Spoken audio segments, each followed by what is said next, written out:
जय श्री राम दोस्तों, स्वागत है आपका मेरे चैनल भारत का गौरव पे। आज की वॉक पे चर्चा में प्रोटेस्ट से कुछ आउटकम निकल सकते हैं, क्योंकि ये देश भीड़ से चलता है और ये हमने देखा, एटलीस्ट दिल्ली में तो चलता है। इसलिए जिसकी सुनवाई कहीं राज्य में नहीं होती, चाहे पंजाब हो, चाहे तमिलनाडु हो, चाहे बिहार हो, वो दिल्ली आने का प्रयास करता है, क्योंकि लोकल मीडिया की कवरेज नेशनल न्यूज़ नहीं बनती। अब ये सरकार के ऊपर है कि सरकार एक्टिव लिसनिंग पोस्ट बनाए और सिर्फ सकारात्मक बातें ही नहीं, नकारात्मक बातें भी सुने कि कहाँ पे क्या गड़बड़ हो रही है, लोगों की क्या शिकायतें हैं, उन शिकायतों का निवारण कैसे हो, अगर वो शिकायतें झूठ हैं तो उन अफवाहों का खंडन कैसे हो कि लोगों को कॉन्फिडेंस बढ़े। जैसे कि E20 एपिसोड है, जैसे कि राहुल गांधी के लगातार झूठ आते रहते हैं, और ख़ास तौर पे जो जेन ज़ी की शिकायतें हैं एजुकेशन को, करियर को, जॉब्स को लेके, क्या सरकार जो स्कीम्स ला रही है वो वाकई लोगों तक पहुंच रही हैं या उसमें भ्रष्टाचार है। ये बात की जांच होनी इस बात की बहुत ज़रूरी।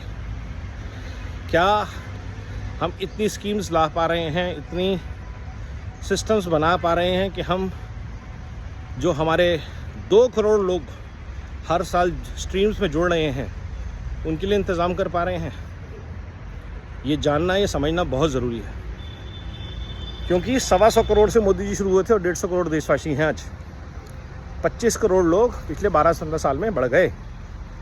इतने लोगों का इंतज़ाम हम कैसे कर रहे हैं और ये बात कम्युनिकेट कैसे कर रहे हैं?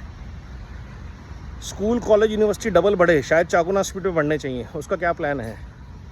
वहाँ पे डॉक्टर्स, टीचर्स, इक्विपमेंट बढ़िया हो, इसका क्या इंतज़ाम है? मैंने कल कहा L1 की जगह H1, बढ़िया चीज़ें, बढ़िया क्वालिटी की आएँ, जो 10-10, 15-15 साल की गारंटी वारंटी के साथ हैं, इसका क्या इंतज़ाम है? और ये सारी चीज़ें सरकार को करनी पड़ेंगी, नहीं तो ये प्रोटेस्टों का सिलसिला जारी रहेगा, क्योंकि झूठ के पंख होते हैं, सच के पैर होते हैं। केजरीवाल ने आवाज़ लगा दी, भाई 1 तारीख को हम कॉन्स्टिट्यूशन क्लब करेंगे। कहने का मतलब 10 तारीख तक अब इथेनॉल को लेके हंगामा किया जाएगा, उसमें किसान भी आ जाएंगे। तो क्या सरकार प्लान कर रही है ऐसे प्रोटेस्ट से लोगों को बचाने का? सरकार ने बहुत डेमोक्रेसी का साथ दिया है, शाहीन बाग होने दिया, किसान प्रोटेस्ट होने दिए, उसके बाद भी सरकार डिक्टेटर कहलाई है। छात्रों के प्रोटेस्ट भी हो रहे हैं, सब जगह प्रोटेस्ट हो रहे हैं, सब जगह चल रहा है। लेकिन अगर लॉ एंड ऑर्डर की बात की जाए तो वहाँ पे सरकार डिक्टेटर कहलाती है, लेकिन भ्रष्टाचार पे सरकार एक्शन नहीं लेती। नोएडा, गाज़ियाबाद, गुड़गांव, हर जगह बिल्डर के आतंक से लाखों करोड़ों लोग के अरबों रुपए आज बिल्डर्स ने फंसा रखे हैं। सरकार की कोई स्कीम नहीं है।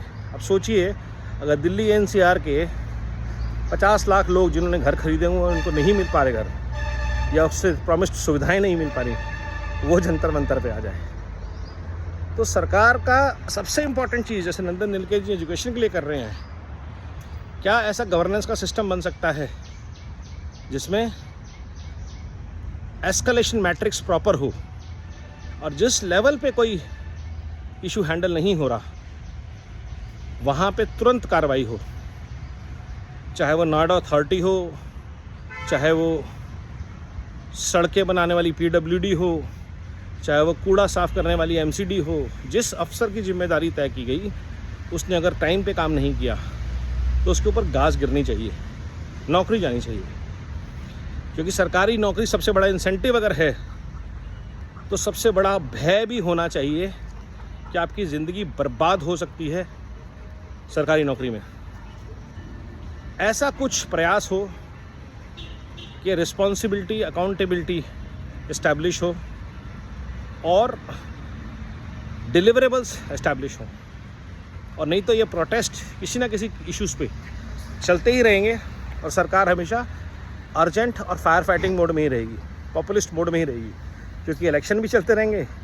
अभी यूपी आ रहा है, वहाँ पे भी कोई ऐसा एपिसोड खड़ा कर दिया जाएगा। चलिए योगी जी हैं, एडमिनिस्ट्रेटर अच्छे हैं, हैंड्स ऑन हैं, लेकिन जब देश की बात आती है तो मोदी जी डिपेंडेंट हैं अपने ईयर्स पे, अपने लोगों पर, और अधिकतर लोग उनको वो बातें बता रहे हैं जो वो सुनना चाहते हैं कि वाह वाह मोदी जी आपका स्कीम सब तक पहुंच रही है, मोदी जी क्या कमाल कर रखा है, मोदी जी इस स्कीम से करोड़ों लोगों को फ़ायदा हो गया। जिनको नहीं हुआ, आज की डेट में जस्टिस सिस्टम को हम 12 साल में ठीक नहीं कर पाए हैं, आज भी करोड़ों लोग केस लंबित हैं, उस पर क्या हो रहा है, और वो बहुत बड़ा इकोनॉमिक डिसऑर्डर है। सबसे बड़ी चीज़ भ्रष्टाचार पे हम क्या कर पा रहे हैं, उस पर बातचीत क्यों नहीं, रिजर्वेशन की पॉलिसी को हम कैसे अमेंड करना चाह रहे हैं, उस पर बातचीत क्यों नहीं हो रही। इन सब चीज़ों पे बातचीत हो। स्पोर्ट्स इकोसिस्टम को कैसे हम और बेटर कर सकते हैं। 12 साल बाद भी भारत का इकोसिस्टम स्पोर्ट्स का आज भी पानी मांग रहा है। क्यों? गवर्नेंस के नाम पे आज भी वही भ्रष्ट लोग क्यों सिस्टम में बैठे हुए हैं। इस पे बात की जाए, सॉल्यूशन लिया जाए और जनता की, लोगों की सुनी जाए, इससे पहले के आंदोलन बने।